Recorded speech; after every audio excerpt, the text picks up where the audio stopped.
Abriu inscrição para a URGS. No dia que eu fui fazer a inscrição, eu falei, vou botar história, não vou botar direito.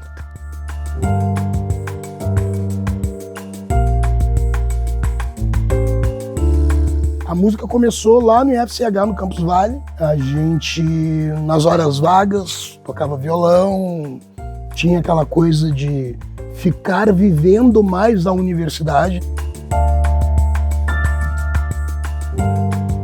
A música, para mim, ela começou como uma diversão e se tornou algo profissional.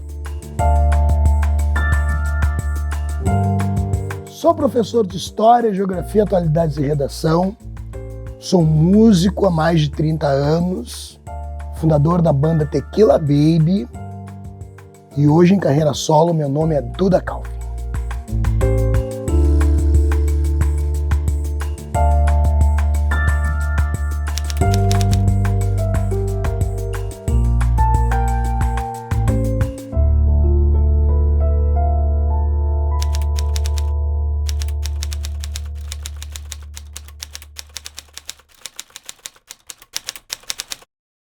Eu morava numa cidade chamada Charqueadas, e aí trabalhava lá já, trabalhava como metalúrgico na época.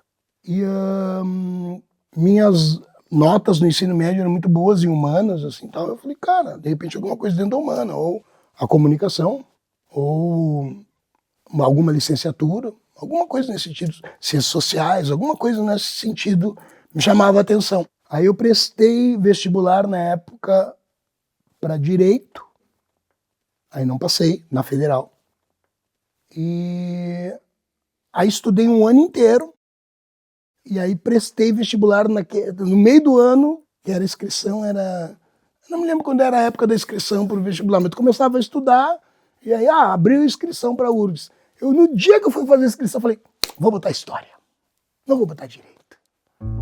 E aí, continuei estudando, cara, tirei uma média que eu entrava em direito, tipo, fui um dos primeiros colocados em história, assim, tinha média para entrar em direito, falei, mas eu quero história. E aí cursei história. Eu acho que eu tive muita sorte de fazer a Federal nos anos 90, porque foram as épocas de dois movimentos muito importantes na cidade, o Fórum Social Mundial e o Descentralização da Cultura, que a URGS também trabalhou com isso. Tinha eventos da URGS fora dos prédios da URGS. Claro, o Salão de Atos, esse lugar que a gente está aqui, tinha muitos eventos sexta, sábado, domingo. Tinha evento toda semana no Salão de Atos. Lá no IFCH tinha shows. A gente via show entrando lá. Na Fabico tinha shows. Então a gente sabia o que estava acontecendo dentro da universidade. E a população ia dentro da universidade. A gente fazia muito evento da Fabico ali onde é que era o gramado planetário. Sabe? Então tinha muito evento ali. E eu toquei na Fabico, toquei aqui, toquei no Campus Vale. Ou seja, para um músico iniciante era muito importante estar tocando ao vivo, fazendo um público novo, né? Universitário ou não. A música começou lá no IFCH, no Campus Vale. A gente, nas horas vagas, tocava violão, tinha aquela coisa de ficar vivendo mais a universidade, né? A universidade, na época, a gente, nos anos 90, 91, 92, a gente ficava mais tempo dentro da universidade, confraternizava mais tempo da universidade. Lá no Campus Vale tinha o centro de vivência, a gente chamava até, não sei se a gente pode falar isso, mas chamava centro de demência, por motivos óbvios, né? O centro de vivência era um lugar onde as pessoas confraternizavam de todos os cursos. De lá saiu as festas tipo História, Geologia, Informática, juntava essa galera que a princípio não tem muita coisa a ver um com o outro, mas por estarem vivenciando o mesmo ambiente, se tinha uma confraternização maior. Com o pessoal da comunicação, a gente fazia História, Comunicação e Letras, por exemplo. Então tinha uma junção que a gente fazia uma vez por mês, mais ou menos, uma festa. A gente um dia, se fosse criar um material sobre o que a URGS já fez, o primeiro, olha a loucura, o primeiro congresso brasileiro de história da África, do Brasil inteiro, foi feito na URGS em 94. E as pessoas pensam, eles vão falar sobre candomblé. Não. História da África. Não vamos falar sobre o que saiu da África e se misturou com a cultura do Brasil, né, de afrodescendência, não, de história da África, como rolou a treta dentro da África, como é a realidade dentro da África. Não era sobre coisas que o brasileiro trouxe da África e transformou como cultura nacional. Não, história lá de dentro, como é que foi as coisas lá dentro. Então era um choque para a população, porque nunca se falou de África com o pessoal da África contando a história de lá. Então as pessoas pensavam, eles vão falar sobre coisas que o brasileiro conhece ou imagina sobre a África. Não, falando de coisas da África mesmo. Cara, foi um congresso muito bacana, foi o primeiro feito no Brasil e foi feito na URGS. De um jeito muito roots, assim, do tipo, com poucos recursos. A gente sabe a história da universidade, né? Então, do jeito que dava para fazer. Mas foi uma semana de congresso muito legal. E lá na Fabico ficou hospedado uma galera do Brasil inteiro que veio para esse congresso. Foi um sucesso nacional. Na época, fazer uma inscrição era muito difícil. Era tudo na base da carta. Mas foi muito legal.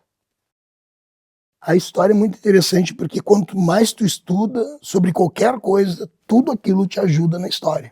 Um pesquisador de história tem que entender um pouco de tudo para entender o todo. Tem uma frase do Gregório de Matos Guerra, que era um poeta lá de 1638, 1648, que ele falava assim, o todo sem a parte, ele não é todo. Mas a parte sem o todo também não é parte. Ou seja, estudar uma coisinha te explica o todo. Mas tu quer entender o todo, não entender a coisinha, tu não tem o todo.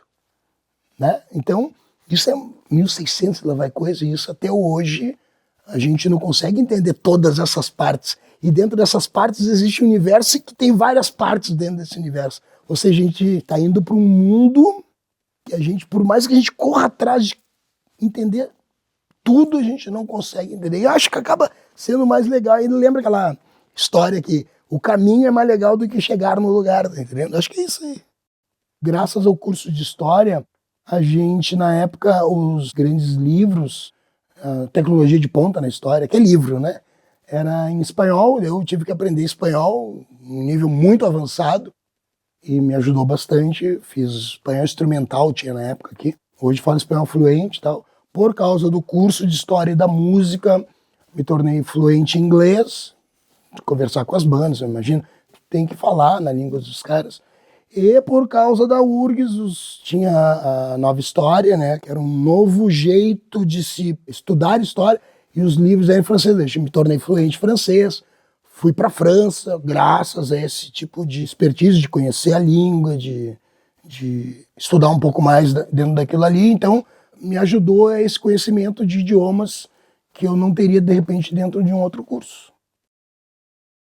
Eu era contrabaixista, tocava contrabaixo, fazia o backing, né? E as pessoas se ligaram assim, cara, tua voz é diferente. Canta uma música inteira para ver como é que é. Ela é rasgada, tem esse drive. Aí eu, tá, beleza, sim. Cara, legal, começa a cantar mais. E aí foi natural.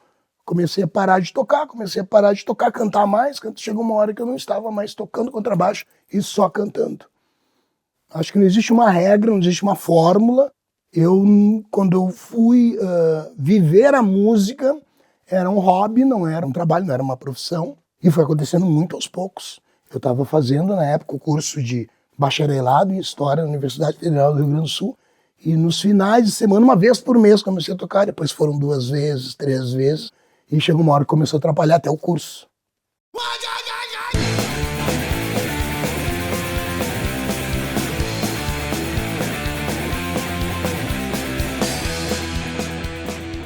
A música, para mim, ela começou como uma diversão e se tornou algo profissional.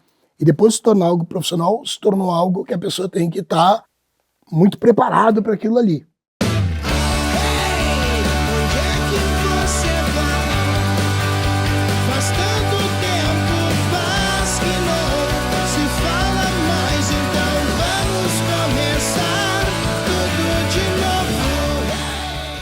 O primeiro disco que eu lancei foi em 1996. E não passava pela minha cabeça de estudante que dava para fazer um disco em Porto Alegre. Gravar um disco e lançar um disco foi a parte mais difícil da carreira. Fazer uma fita demo também, fita cassete, né? A gente fez 1.000 cópias, depois foi 2.000 cópias, e depois disso um disco. As dificuldades é a dificuldade de todo mundo que entra no mercado da música, que é poder gravar, poder lançar, poder tocar na rádio. Sabe, o momento mais estranho da minha vida foi depois que eu gravei, escutar a minha música. Escutar eu cantando. Eu falei, cara, eu não canto desse jeito, velho. Parece um motor, sabe? Eu falei, cara, é isso aqui. Como é que pode? Aí eu escutei na rádio ainda era mais estranho ainda. Eu falei, meu Deus, que vergonha. Dava vergonha. Porque imagina uma coisa, tu cantar em casa, tá tomando teu banho, cantando no chuveiro, tá cantando, limpando a casa, fazendo comida, etc. Coisas que as pessoas fazem. Todo mundo canta. Agora tu escutar aquilo cantar. E o pior, as pessoas sentarem numa cadeira pra ver tu cantando. Eu falei, não acredito. Tudo que ela gosta eu não faço, tudo que ela pensa eu não sei. Tenta esquecer, não muda nada, nada, nada. A gente foi a São Paulo em 97, de ônibus, de linha, levando instrumento, tudo alugado. Para na rodoviária do Tietê. E aí a gente parou no rodoviário e ficou uma galera olhando pra gente assim. E nós, cara, tem alguma coisa errada aqui. A gente tem um disco lá no Rio Grande do Sul, não foi lançado em São Paulo, os caras estão nos olhando. Aí chega um cara, vocês são músicos, né? Nós, aham. Tem uma galera aqui querendo falar com vocês. Nós, cara, tem alguma coisa errada. Como uma galera na rodoviária do Tietê querendo falar com a gente. Cara, tinha uma rua, uma calçada, a gente, um elevador, e no outro lado o embarque e o desembarque dos ônibus. E juntando um povo ali. E aí chega um senhor assim, vocês estão querendo elevador? Nós, a gente queria elevador para ir pro outro lado lá. Eu tenho a chave. E nós, o senhor pode abrir para nós. Esse pessoal aqui tudo quer pegar os instrumentos de vocês. Estão querendo ter um souvenir da banda. Nós, cara, pegamos os instrumentos, estão ralados e alugados. É mesmo? É. Mas vocês podem dar um autógrafo pra minha filha, ela é muito fã de vocês. Aí caiu a ficha. Estamos confundindo com alguém. Tá, beleza. Botei Duda Cava, tem aquela bíblia. Quando eu termino, cara, o senhorzinho esse, minha filha vai adorar o autógrafo do Skank. Eu, meu Deus. Velho. Cara, fiquei branco, cara. Não falei pro cara, não, eu não sou do Skank. Eu falei, cara, deixa o sonho dele. Entra na viagem dele, tá entendendo? Eu falei, então o senhor pode nos ajudar a levar, porque a gente tem que levar esse equipamento agora, que a gente tem que ir para um programa de TV, mas é pra já, abriu o elevador, rompiu as coisas, as pessoas já estavam passando a rua, fechou o elevador e a gente se mandou, ficou escondido num canto da rodoviária lá 1 hora, até o povo ir embora.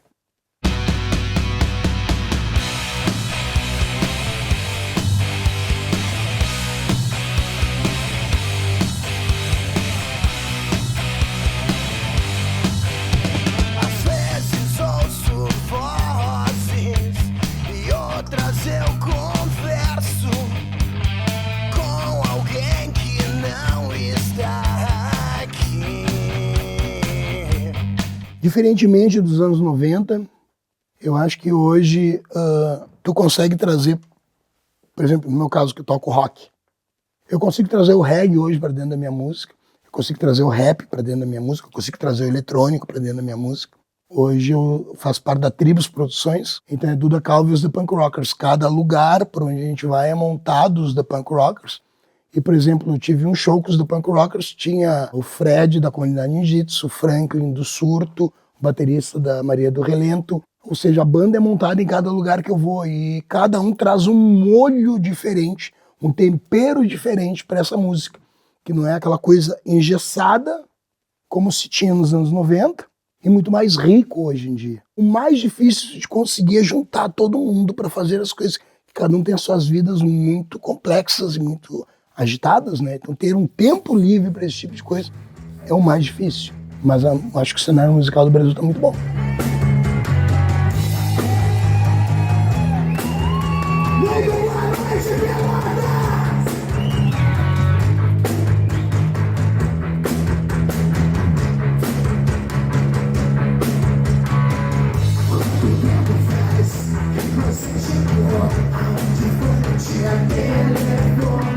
Quando eu estava no ensino médio, eles perguntavam o que as pessoas queriam fazer, né? Tipo, o que tu quer fazer quando tu terminar o ensino médio? Um queria ser advogado, engenheiro, tinha gente querendo ser, montar o seu negócio, enfim.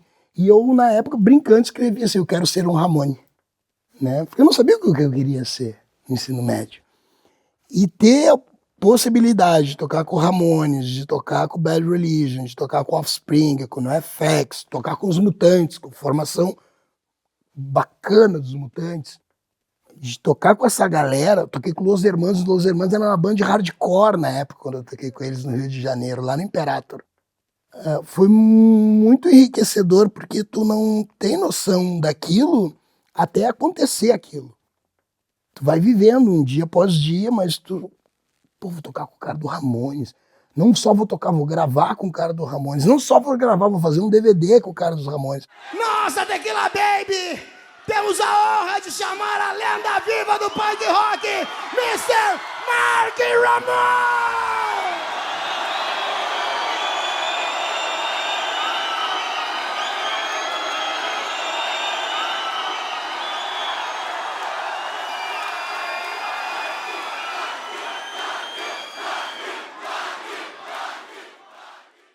O cara do Bad Religion usou nossa camiseta no show. Falei, cara, o cara eu tinha os discos usando a minha camiseta. Agora, recentemente, o Rich Ramone, fiz um show com ele no final. Duda, tu já tocou? Falei, já. Ele, só peguei uma música, achei que tu ia voltar depois pra fazer mais. E eu, pô, o cara falando comigo, assim, por mais que eu tenha amizade com ele, volta me cair a ficha assim, cara, o cara dos discos que eu escutava falando comigo, chamando de Duda. É o fim da várzea, né? E aí, do tipo, os Mutantes, eu fiz um show com os Mutantes, lá no Abril pro Rock, tava eu, Sepultura, Mutantes, Raso do Porão, e o cara dos Mutantes falou assim, como é que vocês fizeram aquela versão do Minha Menina? Vocês fizeram por quê? Eu falei, cara, vou te contar a parada, era uma fitinha cassete que a gente tinha desgravado a fita pra gravar do outro lado, e um pedacinho que sobrou era a Minha Menina, e daí eu escutava tanto que, vamos fazer uma versão ali. Ainda bem que ficou essa música de fora da gravação de vocês, porque a versão ficou muito legal. Eles gostaram, tá entendendo? O Arnaldo Dias Batista, o Sérgio Dias Batista gostaram da versão da Minha Menina. E o Jorge Benjor, quando veio a Porto Alegre, eu entreguei um disco para ele. Eu fiz essa versão dessa música aqui nos anos 90, entreguei esse disco para ele. Anos e anos depois, quando ele sabia que eu era eu, ele falou, tu sabe que eu escutava aquela música lá? Eu falei, como é que eles fizeram isso com essa música? Nem eu pensei que dava para tocar tão rápido assim. E era a Minha Menina, que ele escreveu, os Mutantes fizeram uma versão e a gente fez uma versão.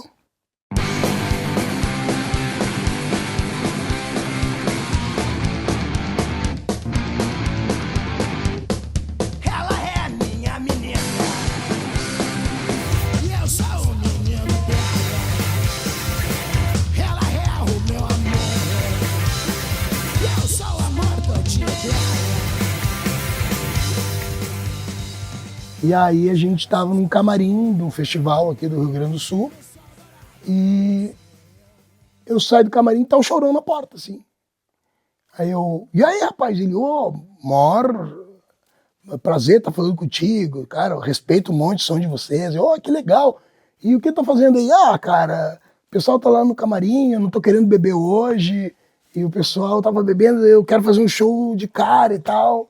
Posso ficar aqui com vocês? Claro, abri a porta do camarim, muito engraçado que eu saí no camarim pra ir no banheiro, quando eu volto tá o Chorão junto. Como assim? Tu foi no banheiro e volta pro Chorão? Ele quer ficar aqui no camarim e tal. Cara, ficou ali conversando com a gente.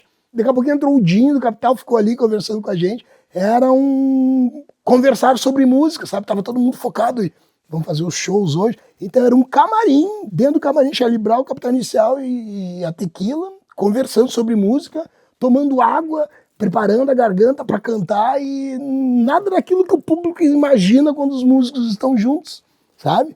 Era uma coisa muito tranquila, assim, sabe? Cara, eu tava tomando café. No camarim antes de tocar, e tu tá tomando café à toa? Eu gosto de tomar café demais. Ele, me dá um gole desse café. Então eu tomo café, tomando água e conversando. Eu fiz o show, depois eles fizeram o show, depois o Capital fez o show. Aí já acabou, tive uma coisa da época, né? A gente poderia ter feito junção e cada um cantar uma música junto. Nessa época a gente não se atinava nisso, porque a gente achava que iríamos nos encontrar muitas vezes. E não aconteceu. Ele morreu. Então acho que isso me ensinou uma coisa muito interessante. Isso volta para a história. Não perca as oportunidades de fazer essas junções com artistas que tu curte, porque pode ser a última vez que tu vai fazer isso. Aquela vez poderia ter acontecido, ia ser demais, tá entendendo? E a gente não fez. A gente até falou, cara, vamos fazer um som junto, vamos, mas não se colocou em prática, poderia ter sido ali, naquele momento. Hoje eu já tenho muita noção disso, eu acho que é o educação continuada, o conhecimento continuado, de se acontecer algo parecido, não, vamos lá, vamos tocar uma música.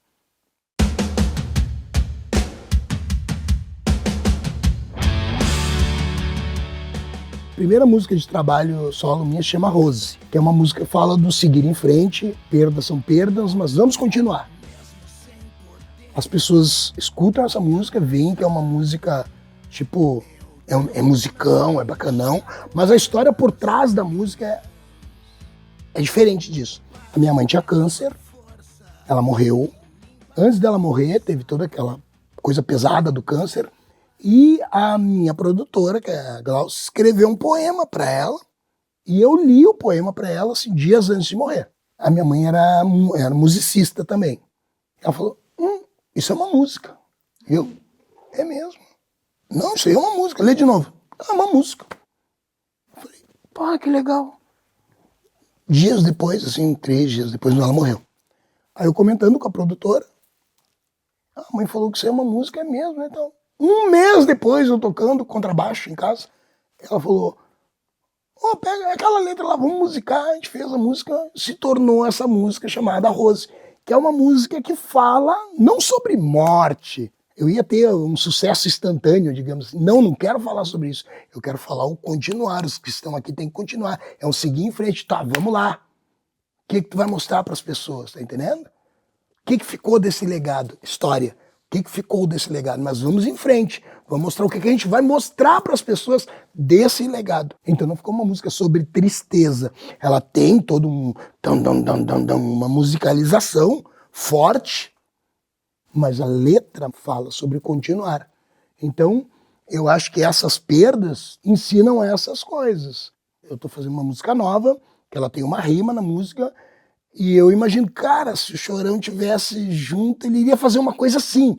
Não exatamente como o Charlie Brown, mas faria uma outra coisa, porque eu conheci o cara, eu vi ele falando de um outro jeito, certo? É o jeito que eu vi o Chorão falando comigo e cantando na minha frente. Sem ter a banda, sem ter o show, sentado numa cadeira, que nem eu e tu. Aliás, nós estávamos bem mais perto, assim, sabe, conversando. E ele, tem aquela música, e daí ele cantou uma música que ele gostava, do jeito dele, sem ser Charlie Brown e sem ser como era a música. Aí eu falei, cara, interessante. É a terceira interpretação da música. Não é nem Charlie Brown, não é nem Offspring, mas é o Chorão cantando uma música do Offspring, que é um vocalista do Charlie Brown Jr.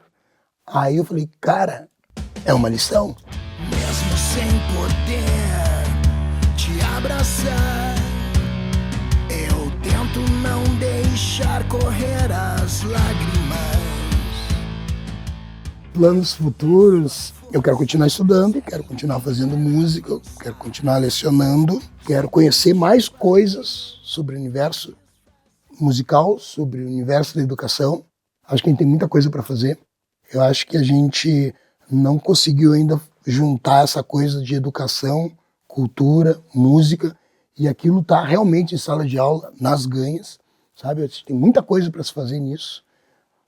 Dentro até da universidade, isso pode ser possível. Acho que a gente poderia ter uma coisa que eu sempre lutei muito, mas não consegui colocar em prática também, não consegui tempo para isso, mas ter material didático musicalizado, que é muito mais fácil para as pessoas poderem compreender e lembrar daquilo ali, se for musicalizado, né? Então acho que é um exemplo, uma partezinha desse todo que pode entrar da cultura e da música e do cinema e das artes plásticas, gráficas, etc., dentro da sala de aula, sabe? E a sala de aula também poder ter essa coisa do estudante poder aprender música de verdade, aprender a fazer música, ter essa vontade de se criar música, para a gente ser de novo exportador de cultura e não importador de cultura como está o Rio Grande do Sul hoje, certo? Eu vim numa época muito interessante de que os artistas do Rio Grande do Sul faziam turnês nacionais da América Latina. Isso hoje está muito restrito. Então eu acho que vai mudar lá no ensino fundamental, para depois no ensino médio, para depois dentro da universidade. E não o caminho contrário, como sempre se faz. Se fala em investimento na universidade, no ensino médio e no fundamental é a rapinha do tacho. Né? Acho que a gente tem que pegar pesado no fundamental. Vamos botar música pra galera, vamos botar coisas novas para eles, vão dar vontade de ler de novo para essa galerinha lá no fundamental, mas manter isso aí no ensino médio. Parece que o ensino médio é um limbo, né? Tu vem do fundamental, lendo, né? No ensino médio, e entra na universidade. E aí, para nós, na universidade, a gente pega essa galera do ensino médio com deficiências de não ter estudado música, de não ter tido um estudo de qualidade na área de humanas, na área de exatas, e na hora que tu for estudar dentro da universidade, tu precisa ter tese, antítese, síntese, tese, antítese, síntese o tempo inteiro, aquilo te derruba.